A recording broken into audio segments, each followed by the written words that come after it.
Okay, so hi everybody. My name is Brian Skinner. I'm an assistant professor at Ohio State, and I'm going to tell you today about some work that we did to find an exact solution for the thermalization transition in a model fracton system.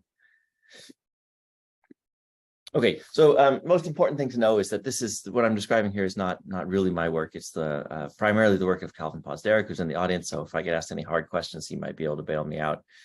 He's a graduate student working with my group at Ohio State. We also had important contributions from Speck, who was a high school student at the time, now an undergrad student at Ohio State. Xiaozhou Feng, who's a PhD student in my group, and finally David Huse at Princeton. And everything I'm going to describe is in this paper right here. And it looks like there are a small enough number of people here that you should feel free to just interrupt me and ask questions as it goes along. Okay, great. So what's the backdrop for this talk? This is really a talk about thermalization. And in broad strokes, thermalization is about the question of where thermodynamics works or doesn't work.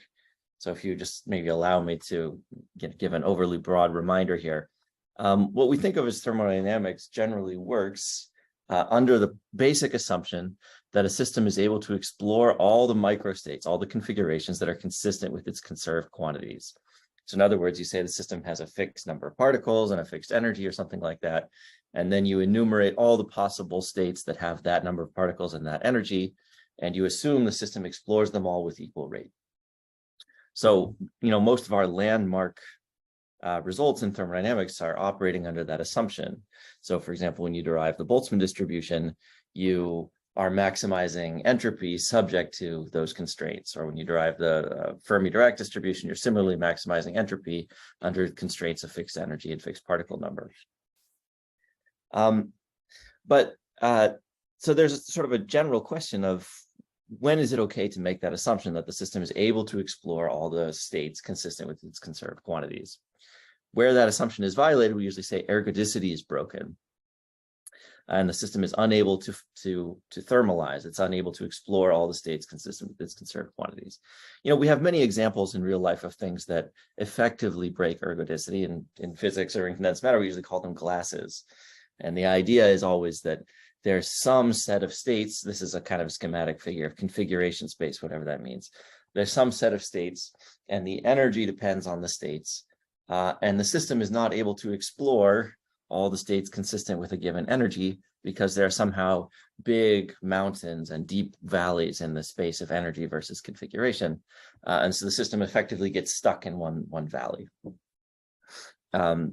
So in a sense, we're used to thermalization failing because of some notion of disorder, that there's some randomness to the energy landscape that can effectively leave the system trapped in some region of the configuration space. That's the usual situation into which thermodynamics fails. Now, in my mind, a kind of beautiful result is that you can talk about thermalization even at the level of a single quantum mechanical wave function and even an energy eigenstate.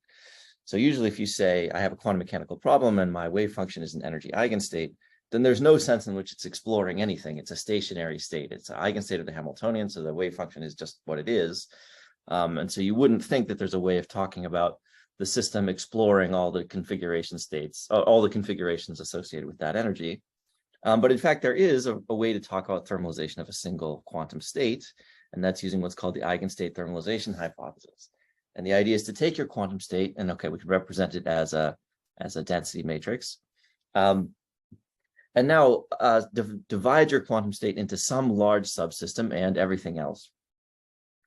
And now take the state and trace out everything that's not in the subsystem, everything that's not in the subsystem. So in other words, imagine sort of making a measurement or something of everything that's not in B, and then you can ask, well, what am I left with in the subsystem A? And the eigenstate thermalization hypothesis says that what you're left with after tracing out B will be exactly a thermal equilibrium density matrix. So even though you had a single, say, pure quantum state, after you sum over everything that's not in the state, you'll be left with something that just looks like, say, the Boltzmann distribution. And therefore, that there's a sense in which your subsystem is exploring all the microstates once you trace out its interaction with B. So in a very heuristic sense, this eigenstate thermalization hypothesis, where it's satisfied, implies that the system is acting as its own thermal bath, and that its environment, the remainder of the system is sufficient to bring the subsystem into a maximum entropy state consistent with its conserved quantities. Okay, so that's the idea. And now, it's starting maybe 15 years ago or so, the question of where is ETH satisfied and not became a major research program, mostly under the banner of many-body localization. So a many-body localized state is some kind of interacting quantum state, or a state of quantum particles that interact with each other that fails to thermalize. And there are a lot of canonical examples, like a spin chain with nearest neighbor interactions and some random on-site field or something like that.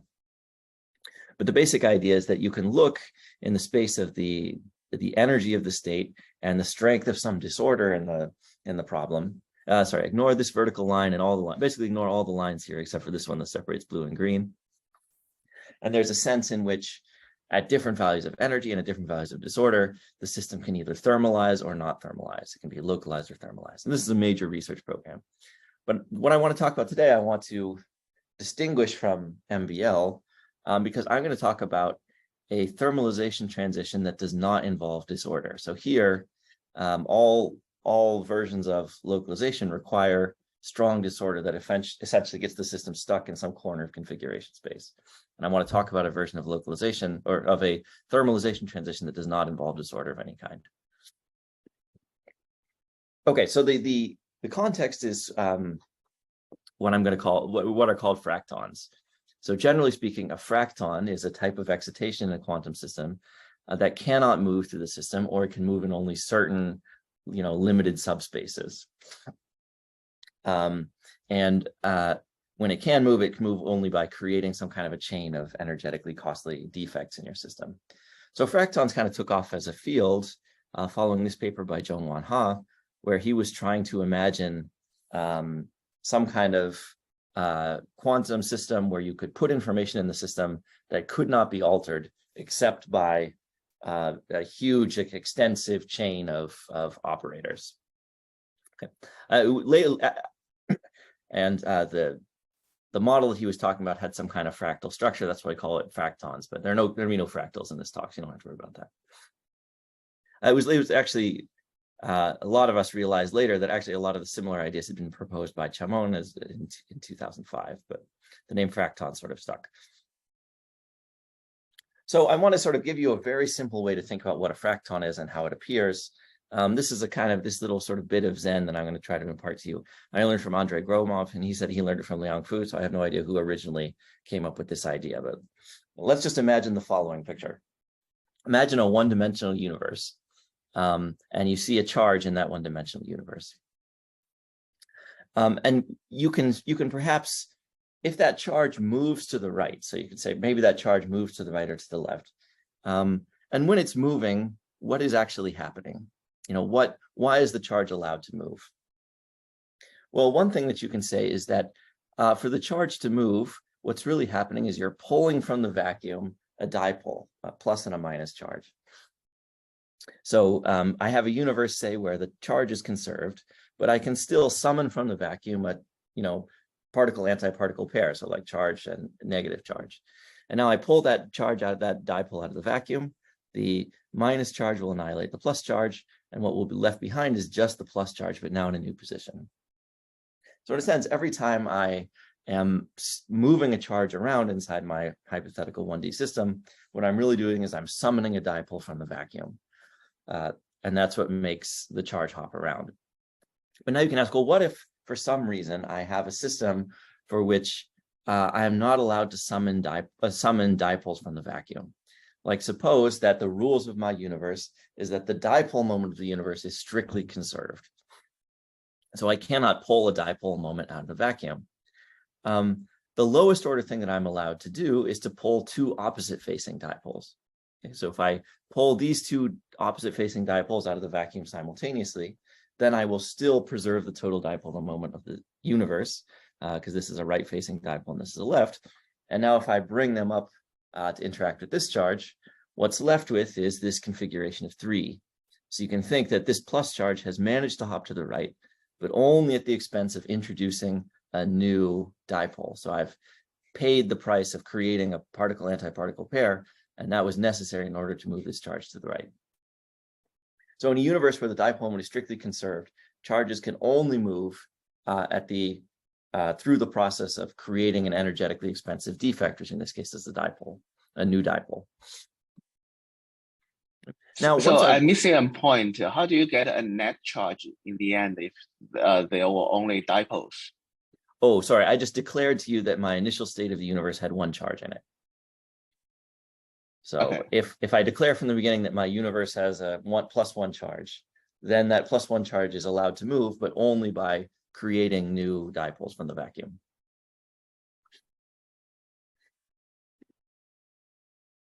Okay, great. Okay, sorry, I'm wrestling with the Zoom controls here. Oh, sorry, I can't see questions that are coming up in the chat, so you're gonna have to unmute yourself if you want to answer. I'm sorry about that. Okay, so once I've done this, right, I made this plus charge hop to the right, but only at the expense of creating this opposite-facing dipole. But once I've done that, the dipoles are allowed to move freely. So I can again summon from the vacuum this set of two opposite-facing dipoles, and it basically allows this dipole to hop to the left. Okay, so the dipoles now become freely moving particles, but the single charges are still only allowed to move at the expense of creating another dipole from the vacuum.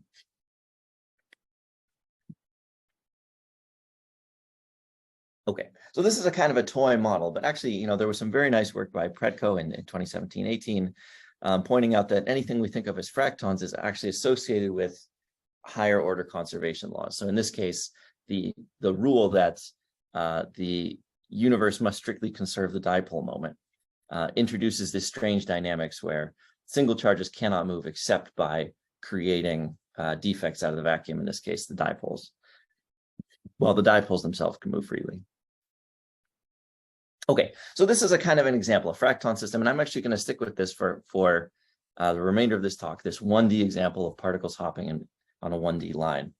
And now you can ask the question of, if I have just particles hopping in one dimension, but no disorder of any kind, can such a system thermalize?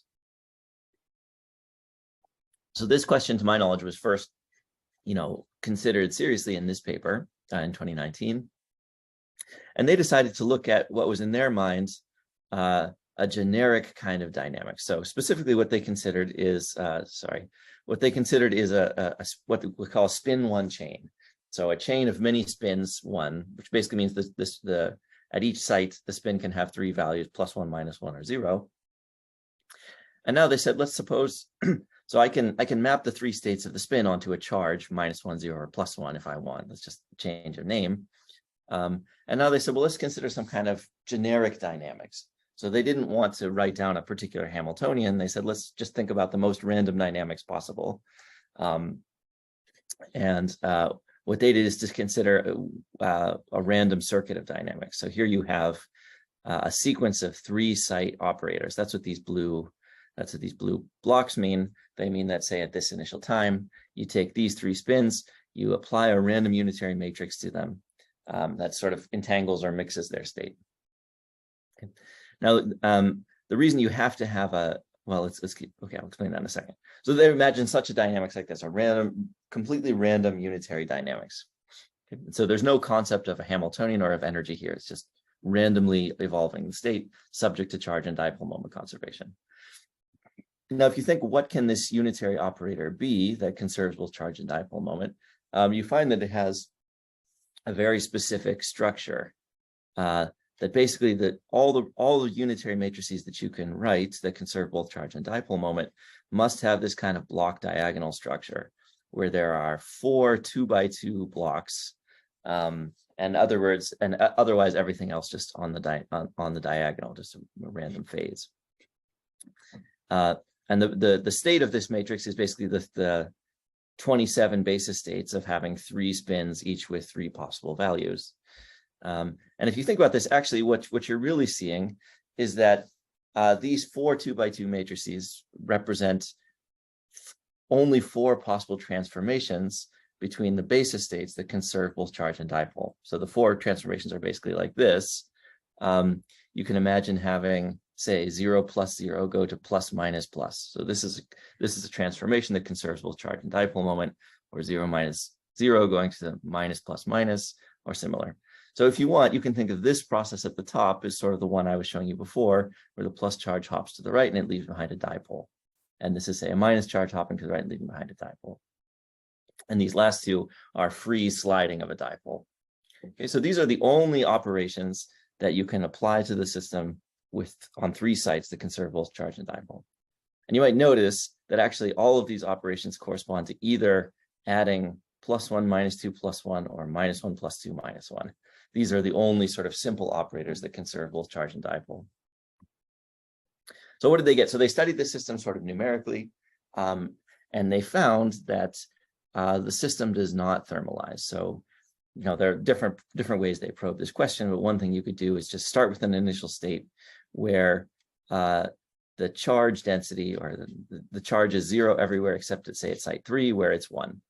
And then you evolve this thing under the random circuit dynamics for a long time, and you ask what happens to the charge distribution at a long time.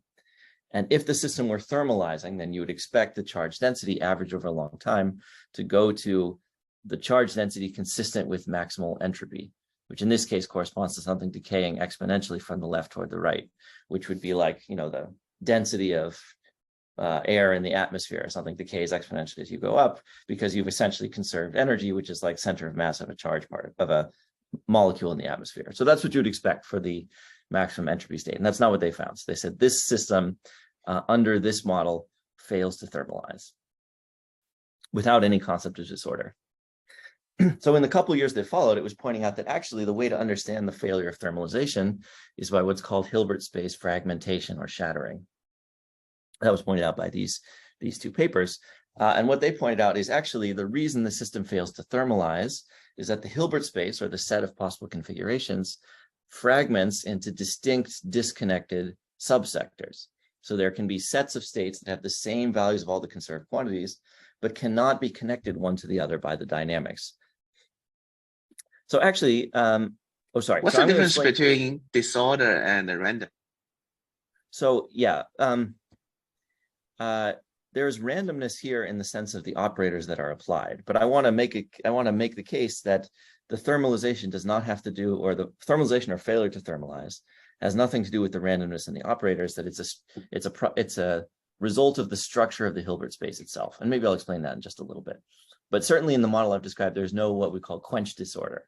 There's no static disorder in the Hamiltonian of any kind. They're just sort of random evolution of the system, random time evolution. But I'll show you that that's not so important. It's really about the structure of the Hilbert space. We'll come down to that. So, and I want to explain this kind of simply, but I need to make a change of notation. For historical reasons, I was talking about, charges plus and minus. Let me just make a simple change of notation here to now, instead of charges, let me talk about occupations. So I'm basically just going to take the charge and add 1. So the lowest charge state now becomes occupation 0. And this state right here, for example, this is the lowest charge state now becomes 0. This is the next lowest charge state becomes 1, and this becomes 2. So I want to talk about the problem now in the language of particles living on a lattice, not necessarily charges, and I will just count the number of particles living on the lattice. It's just a change of notation. So now, for example, this picture of, I can say a dipole can freely hop to the left. That's equivalent in the particle picture to saying 2 charges can hop apart, or 2 particles can hop apart. So this set of possible operations that conserve charge and dipole moment now corresponds to either 2 particles hopping apart or 2 particles hopping toward each other. And those are the 2 basic things that are allowed to happen in this language. Okay, so let's go back to this concept of fragmentation, the idea that the system can, the configuration space, or the Hilbert space, can fragment into disconnected subsectors. In the language people use to call them Krylov sectors. So what does it mean that the set of the configuration space itself fragments into disconnected subsectors? Well, you can think about this pretty simply, actually, using the language of particles hopping around. So imagine I have these 2 states. They both correspond to the same values of the conserved quantities. They have the same charge and they have the same dipole moment. But what you can realize is that there is no way to evolve this state into this state unless my system is evolving with some very long range operators. So these two are about 10 sites apart. And if I have a dynamics of some kind that has 10 site operators, so an operator that can act on 10 sites simultaneously, then I can turn this state into this state.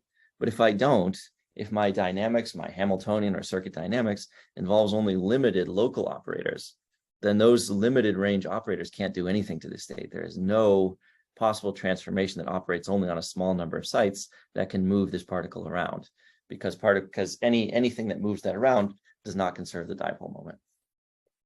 So in that sense, there's a kind of simple reason why the Hilbert space fragments, just because in order for anything to happen, you need two particles to be close to each other if you have only local dynamics. And if they're far apart, then nothing can happen. So these two states, despite having the same conserved quantities, cannot be connected to each other by the dynamics, by any situation that has only local operators. Okay, so then you can, the question that this community has largely been focused on is, does a generic state thermalize? So I choose randomly from the set of all possible states in my Hilbert space and ask, will a generic state thermalize? For that question, there are basically two parameters to consider. One is the size of the operators. So the range of operators in your dynamics, either in your Hamiltonian or in your random circuit, if that's the description you want to use. And the other one is the local Hilbert space dimension. So if you model it as a spin chain, that's the size of the spin. I say this, the spin is S, then the local Hilbert space is 2S plus 1. So if it's spin 1/2, for example, I only have 2 states up and down. If it's spin 1, then I have 3 states, etc.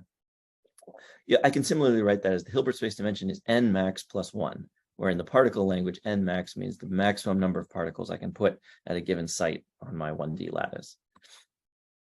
Increasing either of these parameters tends to promote thermalization, tends to make it easier to thermalize. So this is just a table I made collecting results that other people's numerical studies, and you have a table like this. So as you increase n max, that's the local Hilbert space size, you tend to go from non-thermalizing to thermalizing. And similarly for fixed n max, if you increase the range of spatial operators, you tend to go from non-thermalizing to thermalizing. Okay, both of those kind of make sense, or at least the operator range one at least should make some sense. As I increase the range of operators, then I can start to connect more and more distant charges or distant particles in the dynamics. Okay, just a naive question. Can you stack the local operator sequentially in a specific way and gradually bring the two particles together? Yeah, good question. So suppose that, these two are like 10 sites away. And so you want to say, well, can I just stack 7 3-site operators? Yes. And the problem is, if I apply a 3-site operator right here, like it can't do anything to the state. Like applying a 3-site operator to that state cannot make any operation. Like it's not because the particle number can't be negative, it's not an operation that's allowed. So I can't sequentially stack them one at a time. I need something that is simultaneously operating on 10 states, 10 sites. I see. Yeah. Okay. So I want to now just introduce one piece of vocabulary here, what I'll call weak fragmentation versus strong fragmentation. So I'm saying that the Hilbert space can fragment into sectors that are disconnected from each other, and people use the notation of weak fragmentation, meaning that the largest Krylov sector, you should read Krylov sector to mean connected space of states. The largest connected sector contains essentially all the states in the thermodynamic limit. That's what we call weak fragmentation. That maybe the largest sector doesn't contain literally every state, but it contains essentially all of them in the thermodynamic limit. And for shorthand, I'm going to call that thermalizing phase. That's the phase where a generic state will explore basically the whole configuration space consistent with the conserved quantities. In contrast, there's the strong fragmentation case where even the largest connected subsector has a vanishingly small fraction of the total. And this is the case where really nothing like thermodynamics obeys, and you have nothing like entropy maximization principle. So that, for example, if you put all your particles on the left-hand side of the system, they will not, after a long time, spread to fill the system uniformly. And so for that reason, I'm going to call this the non-thermalizing phase. So the result that motivated our study most directly was this one by Morningstar, Kamani, and Huse, where they, instead of they decided to study the transition as a function of the particle filling. So they looked at a model where the maximum filling was 2. So the particle density could be anywhere between 0 and 2. And on the y-axis is some metric of thermalization, I guess. So where you see it's 1, that means that all the sites are kind of frozen and you're not thermalizing. Actually, wherever this number is non-zero in the thermodynamic limit, that's a sign of localization.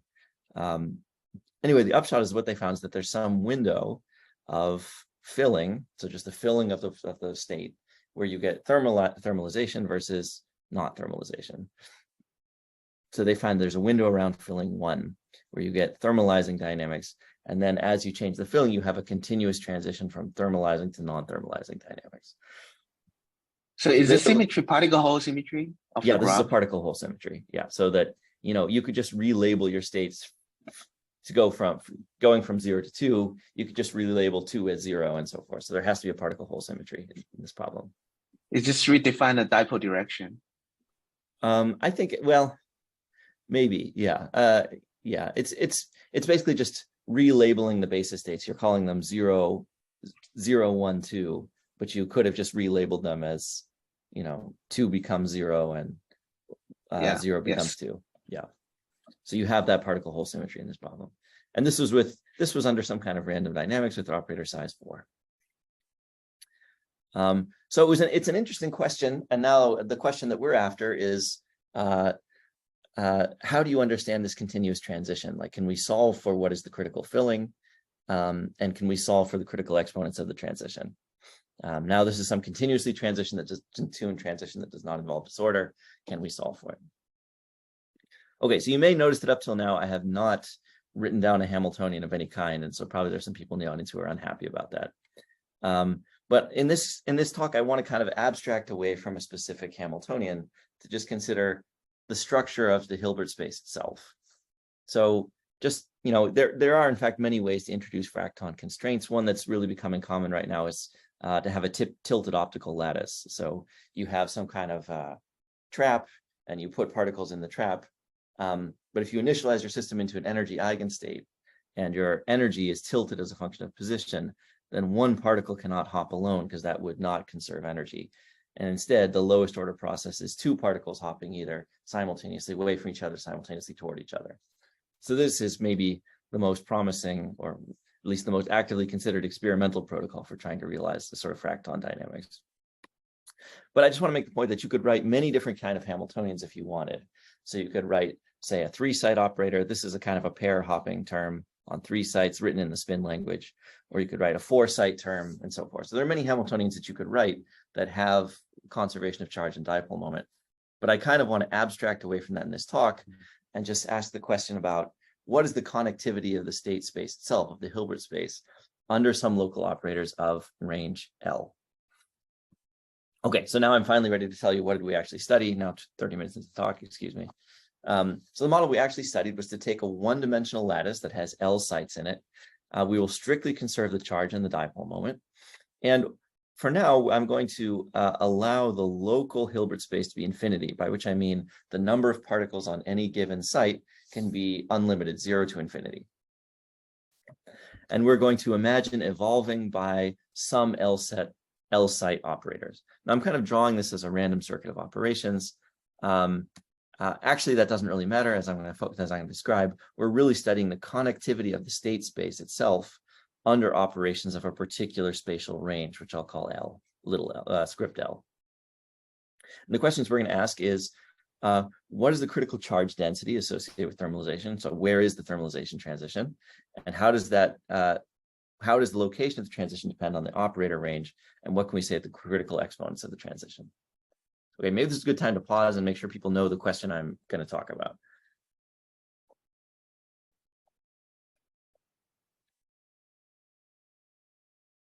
Okay, on we go.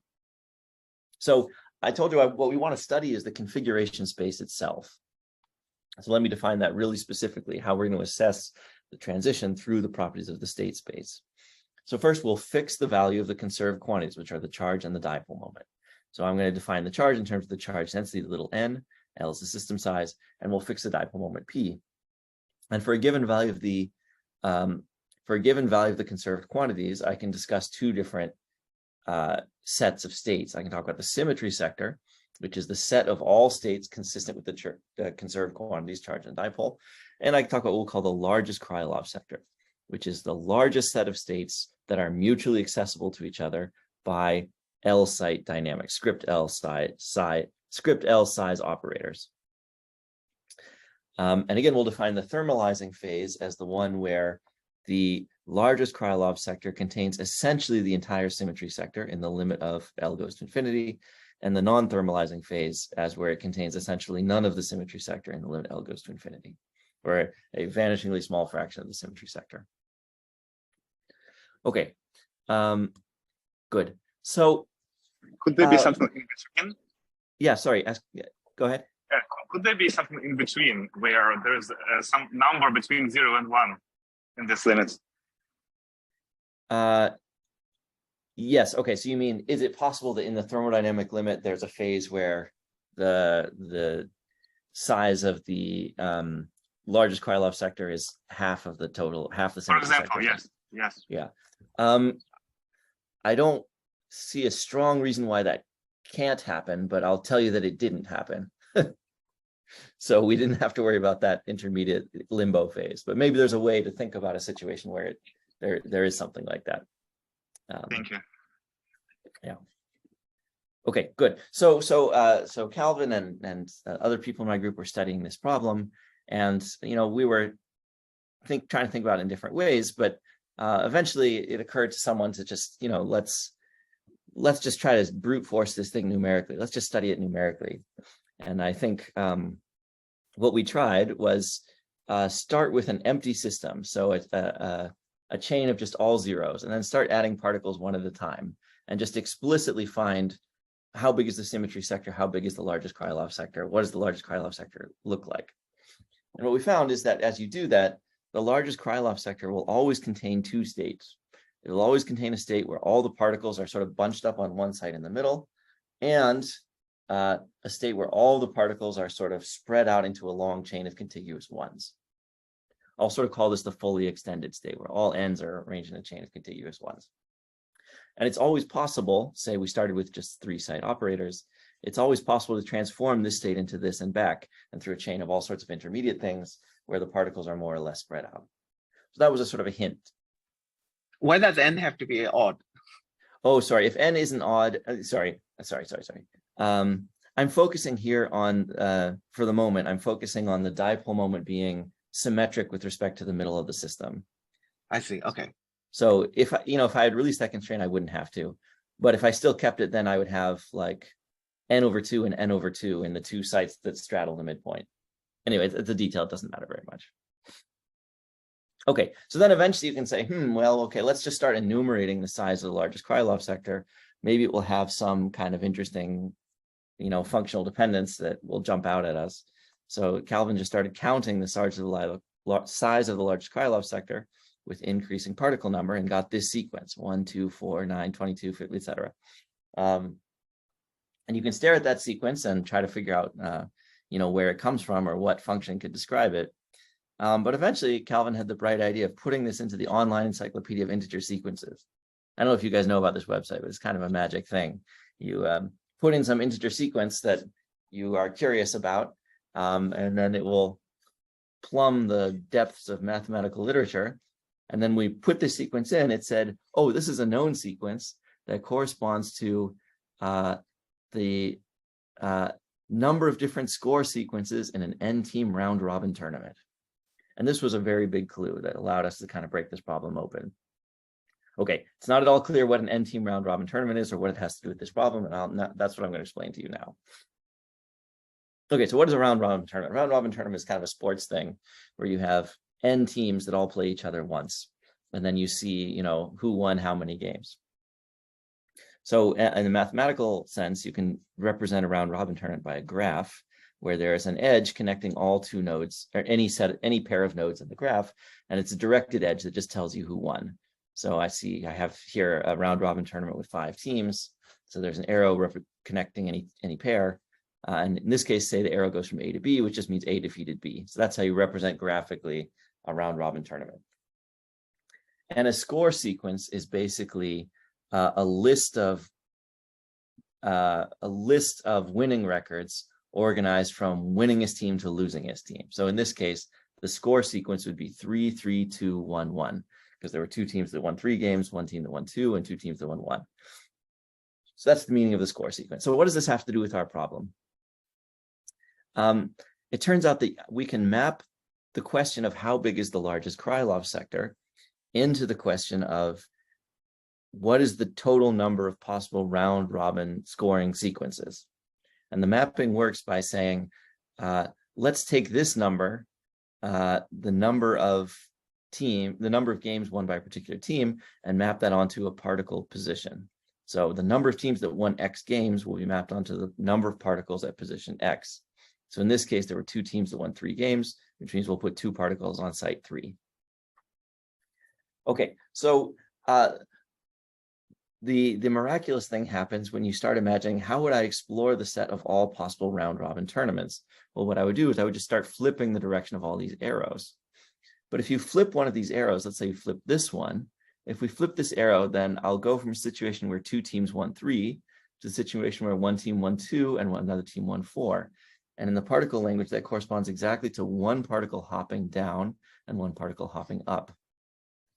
So each of these fundamental operations that explores the sets of round robin tournaments is also is in a sense a pair hopping process where 1 particle hops up and another particle hops down. So in that sense, all you have to do is to prove that some particular scoring sequence is a valid configuration of particles, and now the process of exploring the scoring sequence is exactly the same as the process of exploring the Krylov sector that contains the state you started with.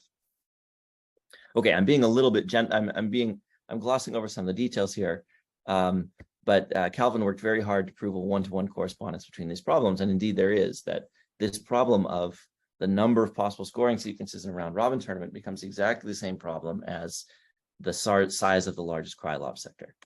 So now you just get to look up some obscure math papers and look up the answer for what is the size of the largest Krylov sector, and we found it scales like this with the number of so this is for filling 1, and you can look up the size the size of the largest Krylov sector exactly. Okay, when the filling is smaller than 1, then what you can do is use this observation we found that says the largest Krylov sector basically only uses the central and contiguous sites. And now the size of the largest Krylov sector is basically the same as a filling 1 system that just had a smaller system size. So now we have a formula for the size of the largest Krylov sector as a function of the particle density. Okay, great. But remember, to understand the thermalization transition, we need to know not just how big is the largest Krylov sector, but also how big is the symmetry sector. And here we were also able to find a kind of nice analogy to a mathematical or combinatorics problem. And the key here is to think about, for some particle configuration, think about a function y that's the integral of the total number of particles. So it's y of x will be the number of particles to the left of position x. Okay, so this is a function that increases monotonically. It's just the integral of the particle density. And its left endpoint and right endpoint are just fixed by the number of particles in the system. So it's fixed to be at 0, 0 over here, and at the size of system L to be the total number of particles. Okay. Now, interestingly, the area of the system, it also corresponds to the dipole moment. So the area is like the integral of x times n of x, which is exactly, the dipole moment is the integral of x times n of x, which is exactly this area. So now the question of how big is the symmetry sector becomes equivalent to the question of how many curves can I draw from this point to this point that have the same area. And it turns out that is exactly a question that's also been studied in the mathematical literature. So you can just look up the answer. And here we go. Here's some answer. Now, what I want you to realize is that both of these things, so this is the size of the symmetry sector, it grows exponentially with the system size. This is the size of the largest Krylov sector, also grows exponentially with the system size. And so if you want to find out where's the critical point, you just find out where do the 2 exponential growth rates become the same.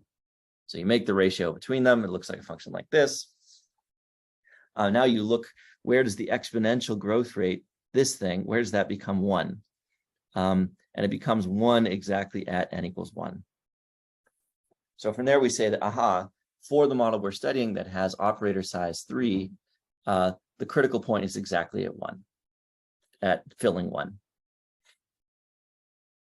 Okay. If you actually pay attention, you can find that if I here am exactly at the critical point and this whole thing is 1, then what I'm left with is that the relative size of the largest Krylov sector grows like 1 over square root of the system size. And this is something that you can confirm very directly by numeric simulations. So the size of the largest Krylov sector exactly at the critical point goes like 1 over square root of the system size. If you want, this is one of the critical exponents of the transition. Okay, so I'm going to sort of say without much proof here that you can generalize that argument to arbitrary operator size. So I'm using gate and operator interchangeably. If your dynamics proceeds by operators of some maximal range L, then you can generalize the argument we just had to find that the critical density is 1 over L minus 2. So when L is equal to 3, you get back critical density 1. And as you increase the size of the operators, then the critical density is reduced. And that's sort of, again, understandable because as the operator size gets bigger, you can simultaneously hop 2 particles that are farther and farther apart. And we can confirm this all with numerics. Now, notice that if the operator size goes to exactly 2, then the critical density goes to infinity. And this is basically a result of the fact that if you're operating at only 2 sites simultaneously, there is nothing non-trivial that you can do that conserves both the charge and the dipole moment. You need at least 3 sites to do anything. And that's reflected here. I have a question. Yeah. So how is this small L related to this Robin tournament? That game? Oh, good question. Okay, so I haven't told you, right? So good question. So the round robin tournament does not have this operator range in it, and in effect, the proof here corresponds only to operator range 3, for reasons I haven't told you about. Let me sort of give you a hint of how you generalize this to larger operator size. So this is again something that Calvin worked hard to prove, and let me just try to sketch it.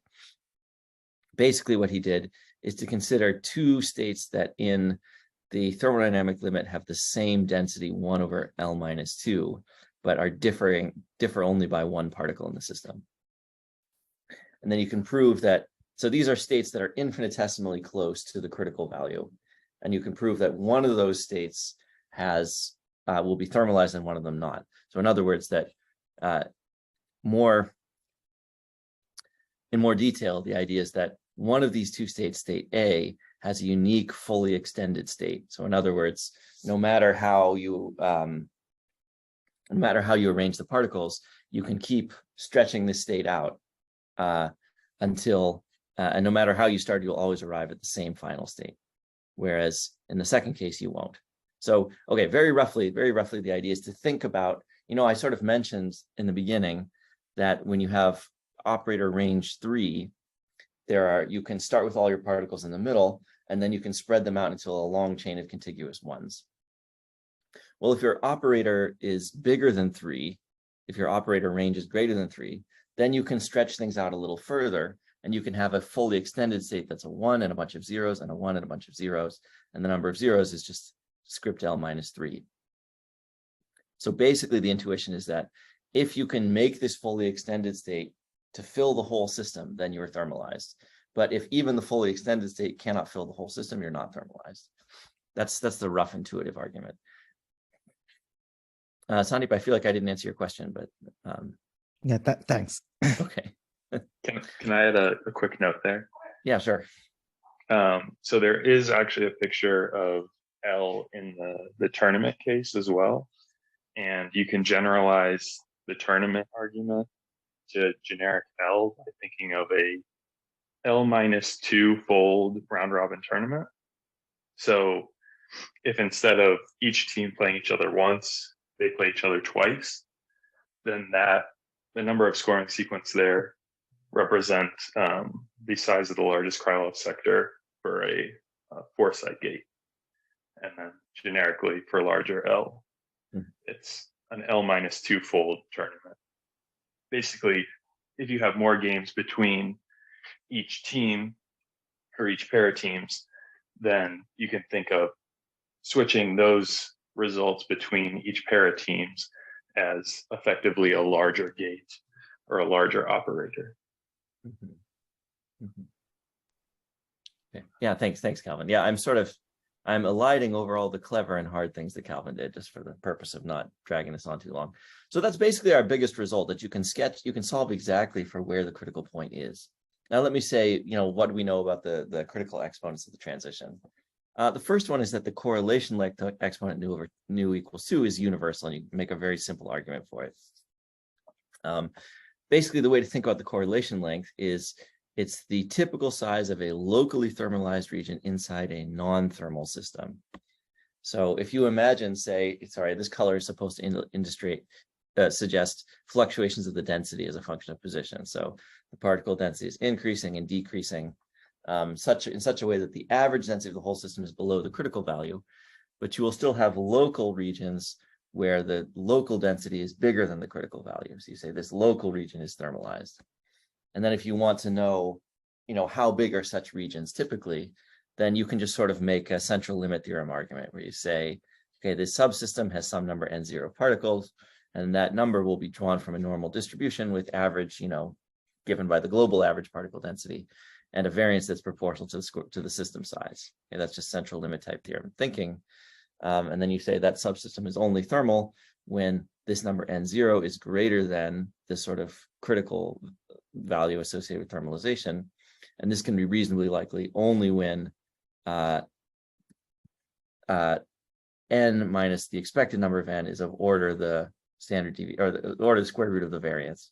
Anyway, that very quickly gets you that the correlation length exponent is 2, and we can check that explicitly. So indeed, the correlation exponent here is 2. Okay, let me talk about the dynamical behavior. So what is the dynamical exponent z? So the z sort of describes how quickly fluctuations in density spread out.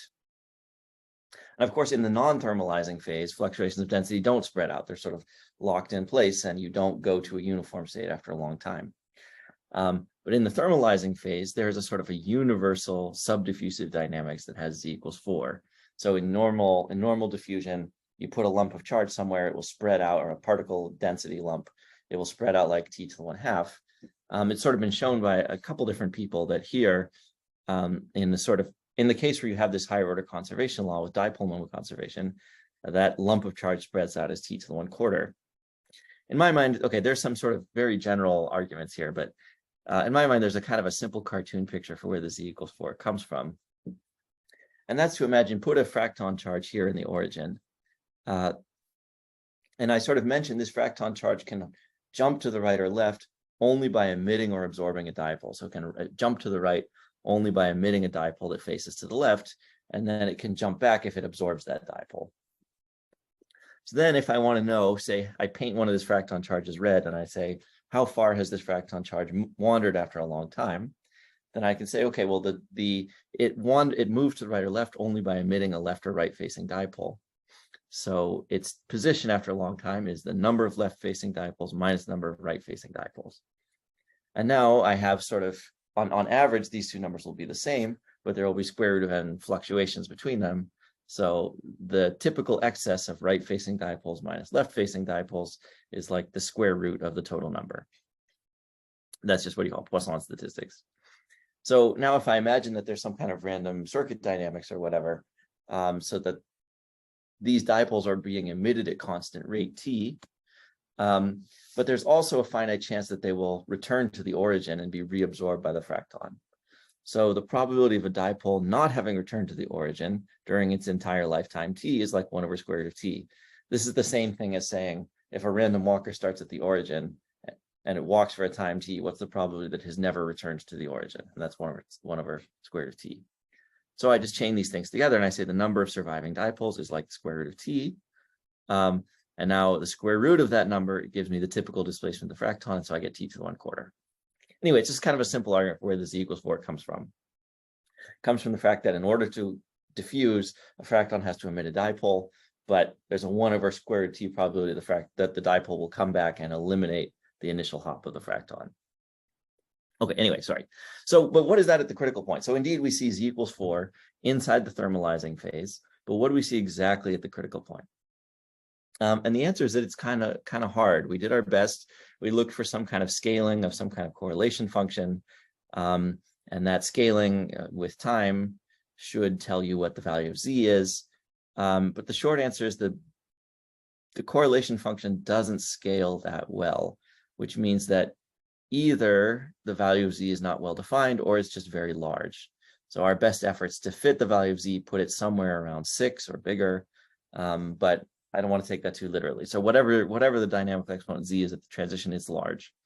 And that's consistent with what this other numerical study found.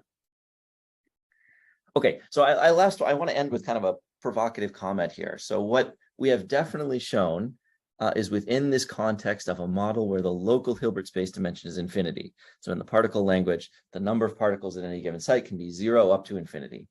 And we say that in that situation, just thinking about the connectivity of the Hilbert space tells you the critical density is 1 over L minus 2. But can we use our model to predict something for other models that had limited Hilbert space? So these models of sort of spin chains that are spin 1/2, spin 1, spin 2, etc. So let's go back to this one that I introduced before. And they found that the apparent critical point is n equals 1/2. Okay, and but for particle hole symmetry reasons, also 1.5. Okay. So one thing you can notice is that, okay, well, let's just use our formula. Again, our formula assumes that n max equals infinity, but if you imagine that I didn't tell you that, then you'd say, oh, we would have predicted critical density 1 over L minus 2. Here, L was 4, so that's 1 over 2. So we would have apparently predicted the correct critical point here. And now you can say, well, there's a whole family of studies that have different values of n max and different values of the operator size, and some of them are thermalizing, some of them are not. So what if we boldly apply this same formula that Calvin derived, 1 over L minus 2, to all of these studies? Will we correctly predict the thermalization point? Now notice that these are all studying the question of, does a generic state thermalize? So from all the possible states in the Hilbert space, you pick one at random. And if you do that, you're going to end up picking a state very, very close to, with filling very, very close to n max over 2, just for sort of entropic reasons.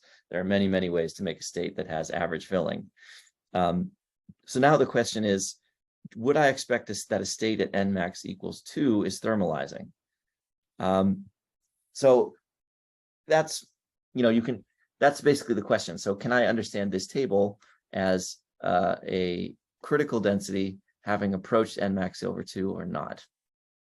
So I'll say the thermalization of a generic state will happen only when n max over 2 is greater than some critical density nc. Now let's just boldly use our formula to predict, boldly use our formula for what nc is. And if we do that, we get this formula: n max times L minus 2 is greater than 2. And now I just compare this to the table, and it exactly predicts whether a generic state will be thermalized. So it recapitulates the results of all of these studies. Even though it was derived under the assumption of infinite n max, it seems to correctly predict the thermalization behavior of finite n max. So we don't really know why. This is kind of a mystery, that somehow the thing that we derived seems better than its derivers.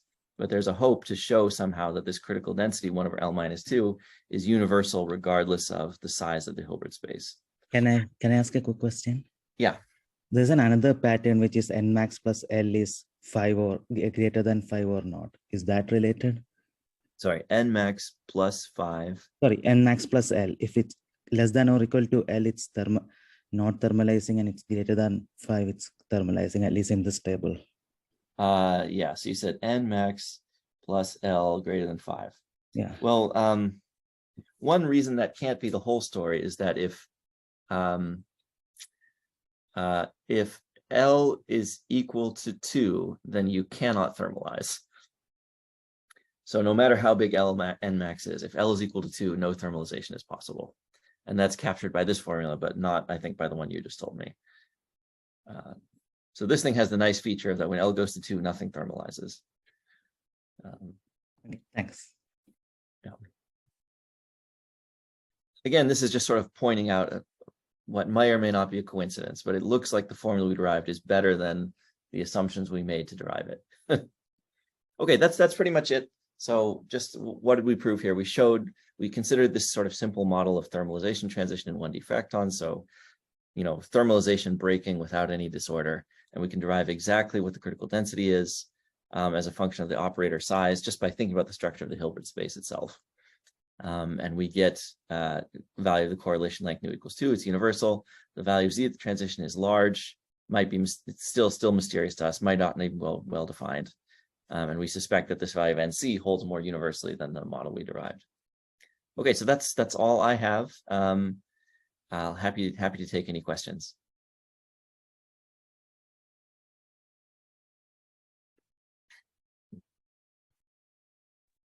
I'll be happy to ask a question. I'm not an expert on the subject, but so I might be mixing things here.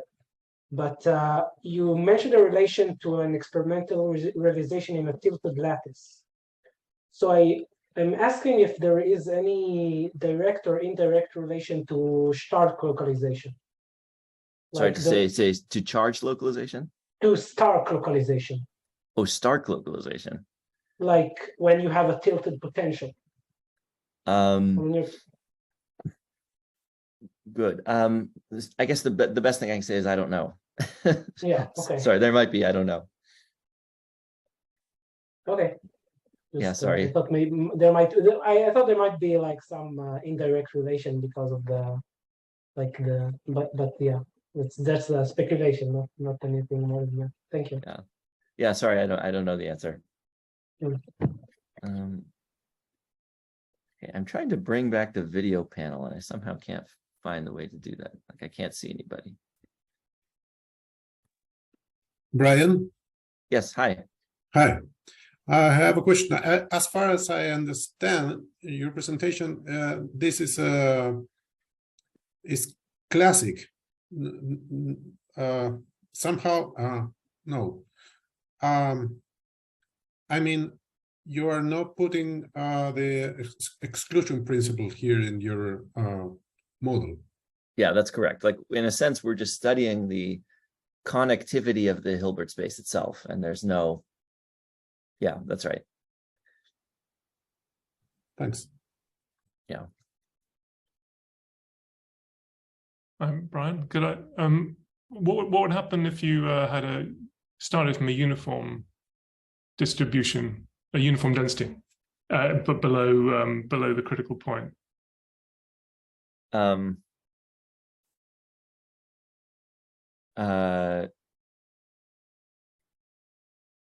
Maybe I need to be careful about what uniform density means. You mean so like I just sprinkle the particles at a density below 1/L-2. Yeah. So do you mean sort of uniformly at random? So I still have fluctuations in the statistical fluctuations in the density? Yeah, exactly. Poisson distribution basically. So.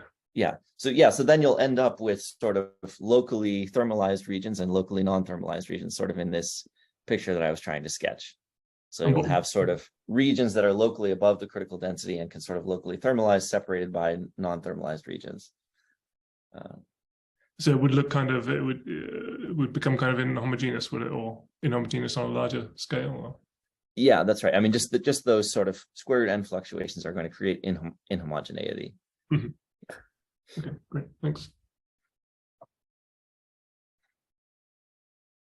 Hey, Brian, nice talk. I had a question about. I had a question about. I don't know if this makes sense, but if I think of like a multipole expansion, I have a monopole and dipole and quadrupole, etc. And so here in 1D, you kind of showed that if you require monopole and dipole conservation, that you can get this strong Hilbert space fragmentation.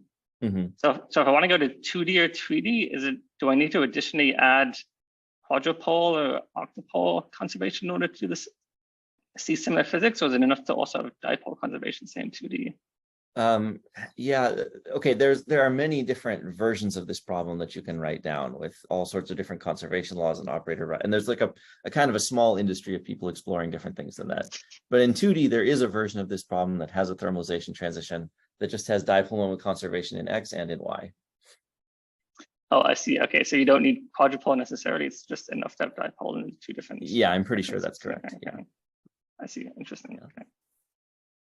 Okay, thanks.